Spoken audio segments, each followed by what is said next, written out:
Welcome to your favorite YouTube channel, Cartoonist Kayfabe. My name is Ed Piskor. I'm Jim Rugg. I'm Uncle Warren. And before you is a good sample of the great Alex Raymond comics, from Secret Agent X9 through Flash Gordon to Rip Kirby.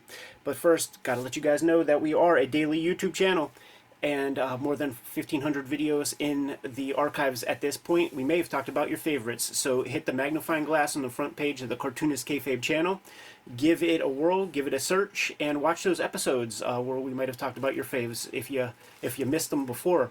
We have a Patreon, and the King Kayfabers who support the Patreon get all the videos before anybody else. It mitigates the kayfabe effect, so when we're talking about a comic that is pretty sexy on the aftermarket, they're getting first dibs. So subscription pays for itself. Now, without further ado, Uncle Warren, drop some science on us. Well, we're gathered here today to talk about the great Alex Raymond. And Alex Raymond was born in 1909. At the age of 20, in the late 20s, he came to King Features Syndicate. He worked on Tim Tyler's Luck. He helped Ghost Blondie. And King Features had him do the work for Dashiell Hammett's Secret Agent X9, which was the first strip where he got his due. And he wasn't working for someone else. He was doing his own signed work. And Secret Agent X9, it ran for a couple of years. I think only the first year was actually done by Dashiell Hammett, and then someone else did the second and third year. So this is where he started to go ahead and get his chops in terms of a daily strip. But at that time, circa 1933, King Features went to him and they said, "Hey, we would like to have something to compete with Buck Rogers." And so he then developed the world famous Flash Gordon, which we will go through some examples here. This video is brought to you by the books that Ed Piskor and I make. Coming out this November, Street Angel Princess of Poverty from Image Comics joins Street Angel Deadly Squirrel Live to complete my Street Angel collection. Hulk Grand Design, available where better comic books are bought and sold, but running out. So pick that one up if you haven't already. And my self-published comics, True Crime Funnies, 1986 zine, and BW zine will be available on jimrugg.com October 26th. Hip Hop Family Tree, the Omnibus, will be out in October. Pre-order that one if you haven't already. Put your name on a copy before it is gone. X-Men Grand Design by Ed Piskor will be collected, all 3 volumes in one trade paperback in time for the holiday season. That's another one to pre-order, the X-Men Grand Design trilogy paperback. And Red Room, Trigger Warnings, Antisocial Network, and coming very soon, Crypto Killers. Pick these up wherever you buy comics. And now back to our video. So it started in early 1934. This example here is 1935. Beautifully rendered, really fabulous stuff. There's a lot of things that you see in here. Ming the Merciless. There was this whole concept in the 30s of the Yellow Horde coming over to invade the United States. Gee, that sounds awful familiar. Yeah. Okay, and so that fear has not left. You can see everybody in yellow with Ming the Merciless. Yeah, it's crazy how the yellow ink holds up, especially in this exact context. But I linger on things like this exact pose. We will see, that's a very elegantly drawn, muscular figure, and guys like Frazetta and Williamson, who really call back to Alex Raymond. Yes. They have done their own versions of that kind of, sturdy, superheroic figure. And he kind of is setting a template for what the superhero proportions are. This is 35. This 35, is 4 years before Superman. And so much more advanced in terms of art. Think about what those Siegel and Schuster Superman comics look like. Pale in comparison. Yeah, Lou Fine is maybe the closest guy that could hit this kind of mark. Yes. I look at this and I wonder, this had to be one of the top strips of the day. Yes, it was. And what else was the competition, right? I mean, this is science fiction. It's the beautiful rendering. It's kind of without a peer. Prince Valiant was the only one that could compare in terms of the art to here. Yep. Okay, and keep in mind that he's doing a Jungle Jim feature as well at this time, and you might think, okay, so what? Dick Tracy's a whole page. He's doing a whole page. It's 2 different sets of reference. Yes. That are required there. I remember interviews with John Romita Jr., who was doing Spider-Man and Thor, and was like that break point of time to work on Thor comics, and now you got to bring out all kinds of weird other Viking reference and stuff. that's a lag in your day. So it's kind of amazing that he was doing 2 Supreme features that Beautifully rendered. and saw the light of day in other mass media. Yes. Yeah, so Jungle Jim was made into movies and serials, and Flash Gordon was also made into serials. And it became much more popular than the, I'll say, crudely drawn Buck Rogers. Yeah. All right. Although the Buck Rogers stuff did give us this great design for spaceships and ray guns that even Raymond went ahead and stole from. Sure. So I'm just brought a sampling of pages. And speaking of interesting pages, I love this one. There's a blinding flash of blue light as the rays from the guns of the rebel soldiers are harmlessly turned aside by the ray-proof armor of the advancing men. All right, so here they are, all in this great robot-looking armor, trying to defeat. They capture Flash Gordon, and there is Ming the Merciless. Very well, Dale Arden. You can have him in death. Proceed with the execution, leaving you with the classic cliffhanger. Like a serial. Like a serial, and also like the Sunday pages. Totally. It's this round of stuff that you see these little pillars and things. This set of weeks, and with this background, Alex Raymond cribbed a lot of this from the Tarzan comics that Hal Foster drew some years prior. Also, with the things that we know about Raymond using the artograph projector, and you see these like same exact poses and stuff. You have to imagine that he placed and traced. Yes.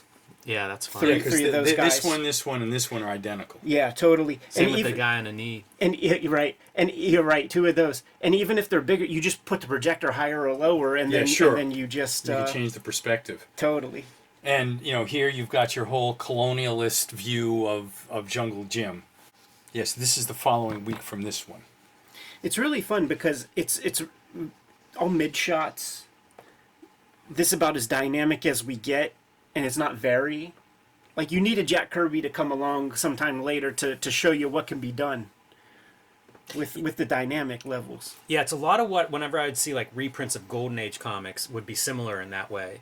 And that's a lot of what my impression would be of that stuff, is it just isn't that exciting. You could imagine Superman being traced off of that. Yeah, definitely. Sure. Yeah, definitely. It feels like a pose that would have been seen in Superman, even Batman. I actually think it's a Batman I think it's a Batman.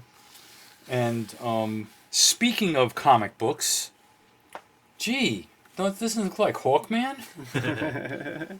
And it was, and I love this page because it's got more flowers, more background. There's a lot more going on in these pages, and this rocket ship actually is not that far off from the Buck Rogers rocket ships that you would see. It's true.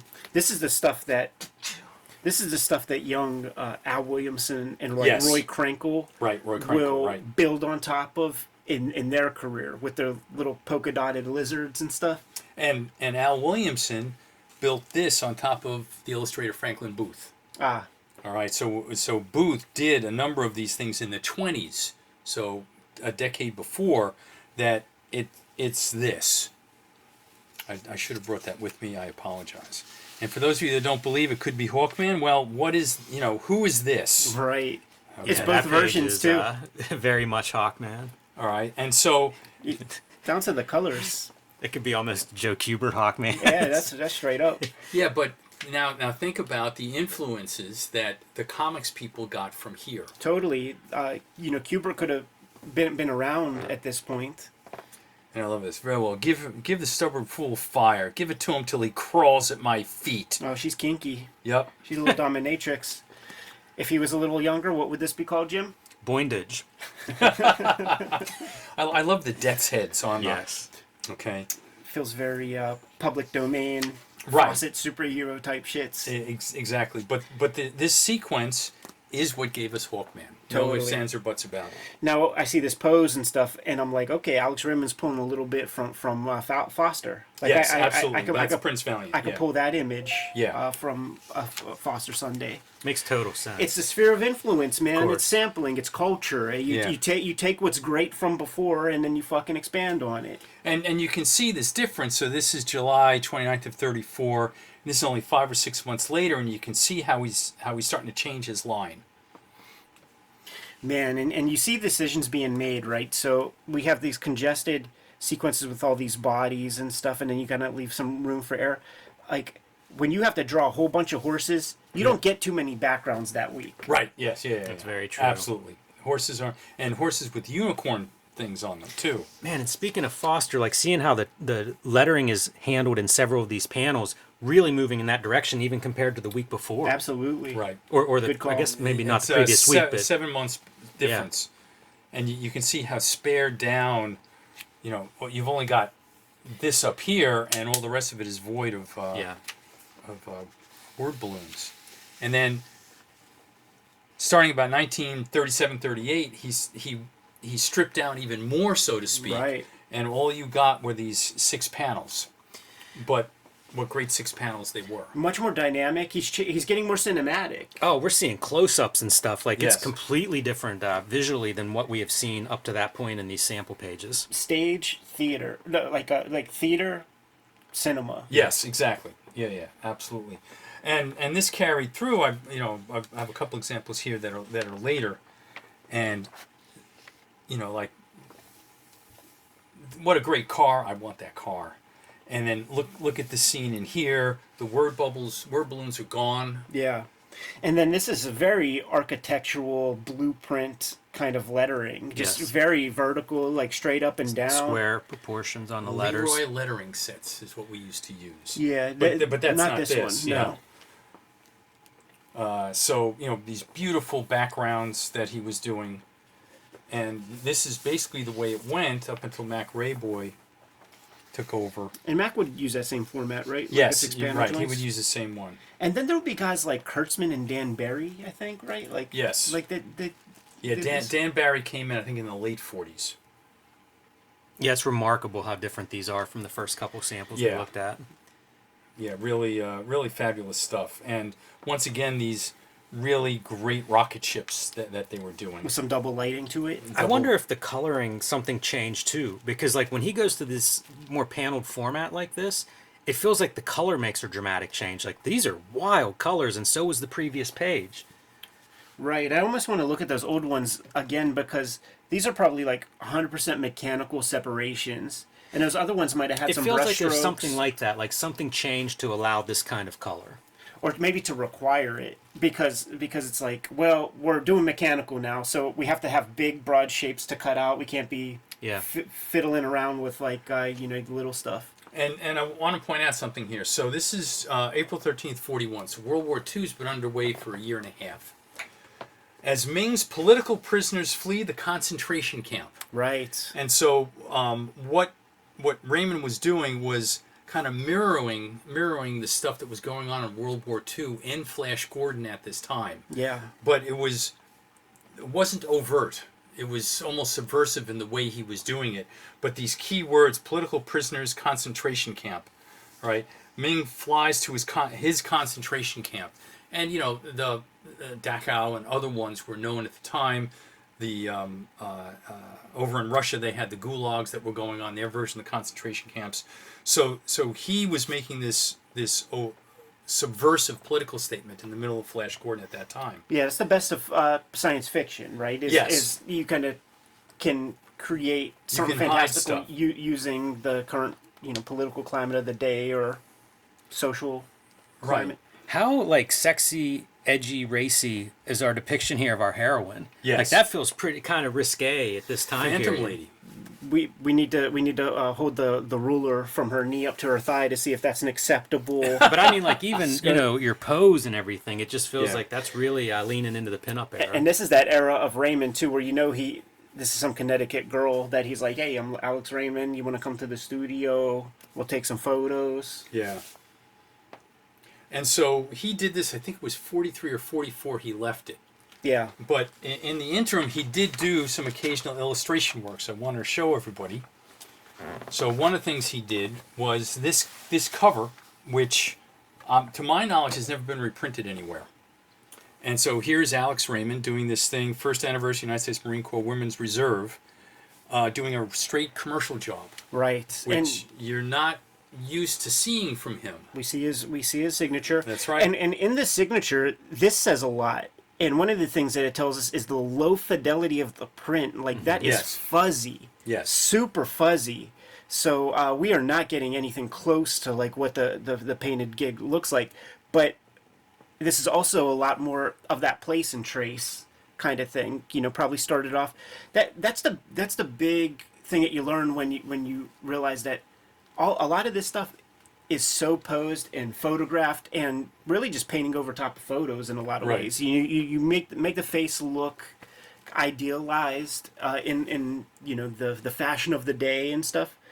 But he might have traced every single element of this, not taken away from the beautiful craft of doing the watercolor and things on top, gouache maybe. Well, I'm sure he did it with the engine. You know, Absolutely. he had photographs. I'm sure he had photographs of the Wildcat. And I'm sure this is a photo Yeah, too. yeah, absolutely. Or he had the model there. Right. Okay, one of those two. So and this is 44. So by this point, he was trying to get out of doing, because he'd already been doing it for a decade. A lot of these guys, it becomes an equity thing. They make a lot of money for the syndicates, and then they want to have something that they have more stake Well, in. and around this time is when Milton Caniff went from Terry and the Pirates to Steve Canyon. It was almost exactly at the, maybe a year or two later. So this is an issue of Look magazine. So this is October of 42. And in here is this big article about the creator Flash Gordon envisions the world's end. Now here's this, picture of Raymond with his two kids. A photo I'd never seen outside of this. It's a great photo. And look how bored Yeah, I was going to the say. kids are. Like, he's making magic with the pen. And, like, they're like, I was playing with my dolls, and now you called me over to take this photo. I want to go play ball with my friends. Yeah. Okay, just extra. Me. He really looks like a extra. Yeah, just Say leave it me ain't- alone. Say it ain't so, Joe. Yeah, right. So in this particular issue, he did these great paintings, so to speak. Look at that piece of propaganda right there, Jimmy. Yeah, absolutely. I want to join the army right there. All of the technical know-how, and so this is basically the home front producing all of the weapons. Here you've got these really interestingly designed, although nowhere near real life, airplanes bombing the octopus of the Axis that had taken over Europe. I could take all this verbiage out, and I can make a comic of this. Yes. Yeah, absolutely. And it's all the tropes, all the He-Man tropes. And it's interesting, these thousands of planes. Now, by 1942, the first 1,000-plane raid had already gone over Germany. And those raids, it would take like 2 hours. So if you're standing in one place, it took 2 hours for all the bombers to go over you. That's how many bombers, 1,000, and it was really wide. So they would, these 1,000-plane raids are, unfathomable to us today, but this is basically what the sky would have looked like. Just layer and layer of bombers. Imagine how terrifying that would be if the sound of those planes until it was just bombs. You probably wouldn't even hear those planes for the second 2 hours. It's just bombs were going off. I was looking at these clouds and admiring like the wet on wet watercolor that they read as they could be photorealistic, the clouds. Yeah. But you look and you can see all the marks. Like it's just the technique, I guess, that I like the waves. Expert illustrator. Yeah, water's a bitch, man. It is. Yeah. It's not an easy one. Chemtrails? Yeah, that is something that's being dumped out of the back of that plane. Huh? Yeah. They didn't care that much about pollution in the middle of World War II. So speaking about pollution, did you hear about that? That town in Italy just had a explosion of 2 million gallon wine distillery, and the town is just flooded with wine, and they're trying to divert it from touching the water, and and they have to figure out what it's going to do to the dirt in the town now. Okay, wow. I got to look up that article. Yeah, that's great. And then, you watch the videos. And then it finishes with his Alex Raymond's vision of peace in the post-war world. The other thing that stands out to me is we're looking at a 80-year-old publication. That color is absolutely beautiful. Yeah. Well, these old magazines, the printing was fabulous. Yeah. It was just, and you had this thick ink on these big rollers, and when it hit this kind of paper, it would just stick.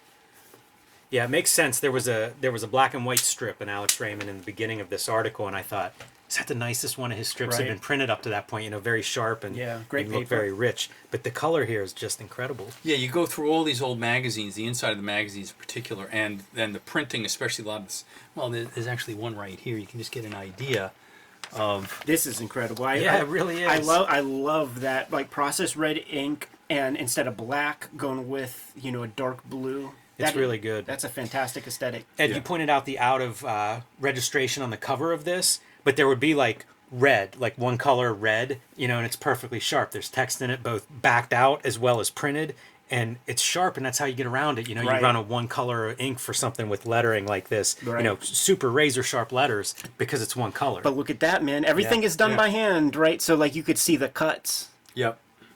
But, you know, you look at the shading. I mean, anyway, these ads, that's a whole other discussion. It's also, like, because I can imagine Bill Elder doing the Kayfabe ad. Yeah, you know, sure, like, yeah. The Mad Magazine joint. It looks exactly like that stuff. Yeah. So there's that, and then the last thing. No, this is pretty freaking incredible. After he did, Flash Gordon, he went and developed Rip Kirby, and this is a promotional item that was sent out by the Syndicate. This was sent out, I think, in 1948, and in here you would get examples. So here are printers' proofs. Of like a week's worth of strips. I think a little more than a week's worth of strips, because see, available 6 times a week in 4 and 5 columns. So this was a daily only strip. 1, 2, 3, 4, 5, 6. So this is a week, and then here's another week's worth. So when they would say 4 and 5 columns, it would be up to the newspaper if they wanted to reduce what size they would run it at. Yes, exactly. See, that should have never been allowed. That's probably how you start to see strips being reduced. You give that newspaper too much freedom on it. Well, also what they would do is that some strips you could get it in full-page tabloid, half-page tabloid, full-page broadsheet, half-page, and third-page broadsheet. Mm-hmm. Yeah. And then you would pick which way you wanted to do it, and they would rearrange the panels as needed. Okay. Yeah, and So- there would be the kniffs where he's drawn an extra 1/4 inch on the outside to. How accommodate. amazing is this whenever you throw throw a week's worth together? Yeah. But what it looks like is like a page of comics, like having like a close up in here, you know, like watching those early, the early strips that we were looking at where it's like everybody's a mid shot. Yeah, sure. And now yeah. you get to this point and it's like we got everything. We can do panels without people in it. We can do close ups. We can do the long shot. It really works now as like this could be a page in terms of your eye moves around, there are focal points, and it's Right. fantastic. Still reasonably early. It is a comic too, so it's not just those those captions and things. Still reasonably early. This is 1947, so it's not that far after Right. he was doing that strip. Now he worked on this for the rest of his life, I think. Yeah, until he died in 56, I think it was. And the levels of rigor just continue to grow and stuff. I think I see some Nightingale lines, Jimmy. Yeah, I was looking at those too. It's hard to not see that. You know what's funny too is that we look at this as like a page of comics, and I think that Raymond and the comic strip men would be very insulted by comparing sure. Yes, right. this stuff to Yeah. comic books. Yeah, no, definitely not comic books, because comic strips were here. Yeah. They were up. Comic books were always the lowest level of them all, because strips, particularly by the 40s, was, you had, Dick Tracy and all of these other great strips that have been around 15, 20 years that were American institutions. Yeah. Little Abner. And this is really nice, as you say, to see how dynamic he was from day to day. And he didn't have to do this because, he could have just gone, 3 panels a day, 4 panels a day, and just done it that way. But he decided not to do that. It's that top guy, and like those guys have that sense of competition. Like they're looking at the Kniffs and they're looking at whoever is the other top guys, and it's like you do have to do this if you want to be that top guy. Right. I'm looking at it too and just admiring like some of the line variation where like you have a line that's describing shadows and things, right? And how do we do that? And maybe it is a Nightingale line, but you also have like patterns and plaids and things where like the line is being used for every single thing that we see here. There's no zips. Right. And it's fantastic the range that he's able to bring out of it. Yeah, you could still a lot, because like the stuff I've been working on lately, it's there's no real zip or anything. All the grays are by hand, so like getting stuff like that texture for the curtains is pretty fascinating. Yes. the guy's pants. Well, I was admiring the sheen on like the bow. You know, like you're Yeah, doing right. something that's satiny or something that has that like shiny quality. And he worked on Tilly the Toiler, and Tilly the Toiler every day had a different dress on, and you would not repeat that dress design 2 days in a row. This is really nice because you see it's reproduced really well. These blacks are black, so you really get an appreciation for his line work here as opposed to seeing it on newsprint or even second generation reprint. Here's a question that I have, man, and maybe you know the answer, or maybe somebody in the audience does. Jeet here. Can a news? So this gets sent to a newspaper, and ostensibly it's for the editors to just figure out like what they want to subscribe to for their comic features. Now, do you have to buy a package of stuff from King Features and like, you know, some also rans get stuffed in there? No, or well, can you pick and choose individually every single strip? Well, you can pick and choose because I've got examples of, for instance, entire comic sections where there's stuff there from Chicago Tribute Syndicate, King Feature Syndicate, NEA Syndicate. No, I get that. Yeah. I get that. But I'm saying if you buy Rip Kirby, do you have to take Whether or not there was that kind of packaging. Tim Tyler? Yeah, or that something I like don't know. That I don't know. Jeet, if you're out there, let us know. And also, one other thing, just because we're looking at it, like, you see this, you can't help but think of the great Baldo Smudge success story, Al Williamson joint that he did with Archie Goodwin in the horror Warren books. And if you're not familiar with it, we do have a video on it. Good luck finding it. So, and in addition to this, they also gave a couple of plates. Oh man, payola, baby. Okay. So, This is so incredible that you have this one. How many of these have survived? That's what I'm saying. This might be the only one. it may be. It's unclear. Wow. So he did. Dude, this gives me ideas for promote my thing. Like when it comes closer to the new year, putting up some provocative images. Yes. I These love are just this one. phenomenal. Yeah, aren't these great? And so he clearly picked them and drew them. It's unclear whether or not these are actually in any of the strips. There's no words or nothing. Like they look like they're done, you know, for this purpose. I think you may be right. Man, it makes me wonder, like, are lobby cards a thing at this point for movies? Because Yes, it feels yeah, like that, you know? It absolutely, yeah. feels like you're really... Lobby cards had been since like day one.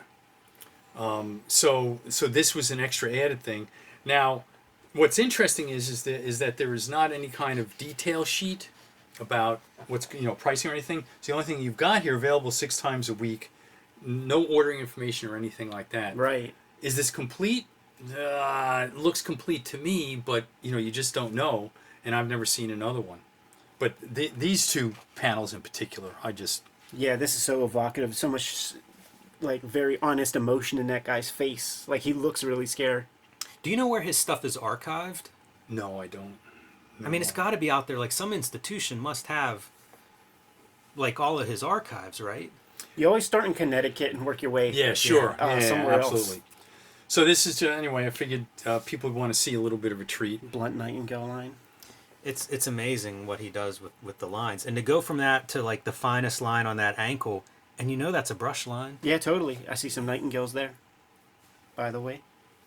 But then, you know, like, that's a Kniff hand. Mm-hmm. There's Yeah. a Kniff in there a little Yeah, bit. sure, absolutely. It's fun to see him solve that problem of, like, what's the guy up close look like? Right. What's that fine, you know, the super fine line look at if we're doing a foot fetish in the foreground. And you know, you got to make that heavier line. It's wild. And to think, like, this whole thing is probably one tool. Like, that's the beauty of the brush, is like you can do one stroke here, and then you can do these fine atmospheric lines in the back with the same tool. Look at the level of thought, dude. One missing bullet, Yep. and you see That the is light coming good. off of the bullets in there. Yep. You know, the rounded tips. Yep. No, great. What a draftsman. Well, What an inkslinger. I'm This glad is you guys great. liked Thank you for bringing this, Warren. I'm Absolutely. thrilled to see this. it. As a matter of fact, besides myself, you're the only. Well, now Cartoonist Kayfabe Nation. I've never shown this to anybody at my collection Nice. for whatever the reason may be. Have you had it for a long time? Oh, I've had it for. It's probably 6 or 7 years. Do you at remember? least. Do you remember how you got it? Was it an auction? Yeah, it was at an auction. And I don't remember if it was eBay or Heritage, but it was one of those things I've never seen that before. Yeah, You know, and yeah. when I run into it, I've never seen that before. It's like, okay, I'm just going to put in a bid, but it wasn't that. It was like $100 or something. Oh yeah, like that's that. a steal. So, you know, it's one of those, you just shrug your shoulders and throw your money at them because you're never going to find another one. I'd be surprised if someone doesn't contact you with an offer or two. I've had that happen. Warren, I saw this. Would you take, in fact, Little Nemo in Slumberland, The Walking Bed, picture was put up on Facebook, and I get a Facebook message from some tech bro in New York. Would you take $2,500 for it? And I'm like, what the fuck's the matter with you? Okay, what makes you think I'm going to sell it? Yeah, I got offers for my big Miracle Man book. Yeah, so same type thing. Anyhow, I'm glad that I was able to share this with everybody. Thank you so much, Warren. And there you have it, man. Amazing Alex Raymond overview. Kayfabers, like, follow, subscribe to the YouTube channel. Hit the bell so that we can notify you when new videos are available. We're a daily YouTube channel with an archive of nearing 1,500 videos. Uncle Warren was with us for about 35, 40 of these videos, so dig through the archives, you might find a bunch of good stuff you dig. We have a Patreon, and the King Kayfabers on the Patreon get access to all the videos before anybody else. Mitigates the kayfabe effect. When we show off something super rare, and there's very few in the aftermarket, it's the Kings who get first dibs, and we thank them very much for their support. They also have access to this live stream recording session so they can watch us while we're doing our thing. Ultimately, the videos are brought to you by the books that we make. Before you is a big sample of the books that we have out on the stands today. But we're always working our butts off, and we have a big year left to go here in 2023, which is pretty fun considering that the year is nearly done. The Hip Hop Family Tree Omnibus is coming to you in mid-October. It's the 10-year anniversary of Hip Hop Family Tree, 50th anniversary of hip-hop as a culture, and with this 500-plus page book, I'm giving you 150 pages of material, not in those first 4 volumes. So this is the ultimate statement. This is the best book I ever made. Far more than 3/4 of the print run is accounted for at this point, so I need you guys to put your name on it right now if you want a copy, or you have somebody in your life that would enjoy that as a present. X-Men Grand Design Trilogy trade paperback is coming out in November, and this is going to accumulate all of my X-Men Grand Design works into one handy-dandy trade paperback edition. Some of these books are out of print, so get your hands on it, and you'll be able to enjoy all my X-Men Grand Design work. Red Room has been the focus for the past couple of years. There are 2 trades out right now, Antisocial Network and Red Room Trigger Warnings. We're gearing up for a 3rd trade paperback. It's called Crypto Killers, and it's coming out in January, so scrape together your Christmas money or your Hanukkah money and pledge it toward the final volume of Red Room, which happens to be the best volume. Jimmy, what do you have going on? Street Angel, Princess of Poverty. It is now time for you to pre-order this in your local comic shop. It'll be out in November. It collects all of the Street Angel comics that are not in Deadly Scroll Live, also available from Image Comics, and these are designed to be a set. So if you don't have both, get both, but do let your store know to order copies of Princess of Poverty now so we know how many of those to print. The Hulk Grand Design is basically out of print at the distribution level, which means if it's in your local comic shop, please pick it up and add it to your collection, because once these are gone, they may be gone forever. Marvel does not keep stuff in print, so there's your heads up. This is going to get more and more scarce moving forward. I have been self-publishing lately. My latest self-published zines, the BW zine and the 1986 zine celebrating the black and white explosion and the greatest year in comics history, as well as True Crime Funnies, my anthology of nonfiction stories, including a couple of wrestling comics. These are all going to be for sale October 26th on my website, jimrugg.com. I am putting together all of my various bits and pieces for that sale. It's basically going to be my holiday fall sale. So mark that on your calendar. October 26th, you'll be able to pick these up directly from me. If you can't wait till then, join me on patreon.com/jimrugg, where I have a lot of out-of-print zines and mini comics that you can download and read the moment you join. Now, to break kayfabe, whenever we do these kind of videos where we got to stand up and crowd around a thing, we got to crowd around a single microphone, and we're standing in very close quarters. And I want to thank you and Uncle Warren for never accidentally smacking anybody in the dick with your hand as we're standing here, because there were a couple close calls, and I got kind of nervous. I thought you were going to compliment our hygiene. that too. But you're taking a look at the books before you. There are some ways to support the Cartoonist Kayfabe channel directly.